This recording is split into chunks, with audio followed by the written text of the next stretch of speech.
Look what Trump just parked in California after Governor Duff talked him to keep illegals.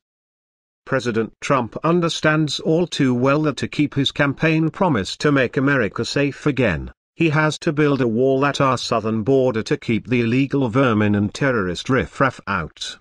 But ever since Trump got into office, liberal politicians have been doing everything in their power to destroy his plans, since illegals and Muslims make up a massive majority of the Democratic voter base.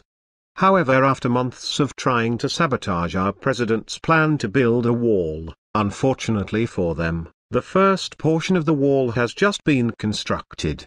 And the location of where the first brick was laid has liberals absolutely furious, and the rest of us laughing our asses off.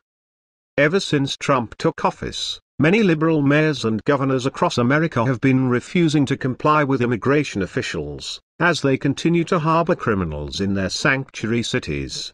California Governor Jerry Brown has been very vocal in his defiance to fight Trump's wall every step of the way, where back in February he spent a whopping 16 minutes delivering a fiery tirade in front of California lawmakers and state-elected officials, literally screaming into the microphone that he'd continue to harbor illegals in his state as a way to defy President Trump.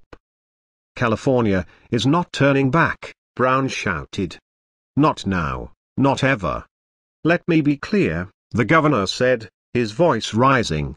We will defend everybody, every man, woman and child who has come here for a better life and has contributed to the well-being of our state. Despite months of tantrum throwing and liberal tears, Governor Brown's mission to retain his steady stream illegal Democratic voters has just gone to complete crap. In one of California's largest cities, the first section of Trump's massive wall is now underway, much to the horror of Governor Brown and rabid liberals across the state. The La Times reported.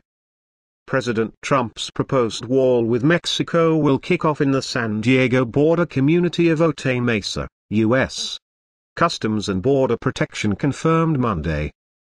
The community is home to one of two border crossings in San Diego and will be the site where 20 chosen bidders will erect prototypes of the envisioned wall.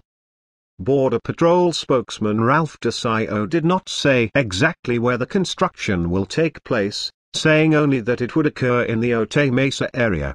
He added that plans were subject to change. Of the possible border locations in the region, building the prototypes near the Otay Mesa crossing makes the most sense because it allows companies to test out designs in a heavily trafficked area that still has room and flexibility, according to Eric Frost, director of San Diego State University's graduate program in Homeland Security. Frost, interviewed before the location was confirmed by the federal agency, said Otay Mesa would be a better place to start than the desert to the east or near a river, often empty locales. A lot of trucks already use it, he said of the Otay Mesa crossing. You want to look at how they actually interact with the fence. Construction of the models, which will likely take place in June, may attract protesters, but law enforcement officials said they were committed to supporting First Amendment rights. As part of our community policing philosophy, we work closely with any party or group that wishes to express their views in a law-abiding manner, San Diego Police spokesman Lieutenant Scott Wall said in a statement. What's horrifying is that construction companies who will be building the wall are concerned their workers will be physically attacked on the job site, and are asking if the governor would provide legal assistance should the workers have to shoot someone in self-defense. Security was already an issue for companies bidding on the wall, La Times reported. In a questions and answers on FedBizOps, the federal contracts website, some bidders asked what would happen if employees came under attack during construction, if they could use firearms in states with stricter gun laws, and if the government would provide legal assistance if they had to use deadly force. It's hilarious that no matter what liberals do sabotage President Trump, their vile antics keep blowing up in their freaking faces. Despite their incessant efforts to infiltrate our country with illegals and with terrorists, the will of the American people who overwhelmingly voted President Trump into office will prevail.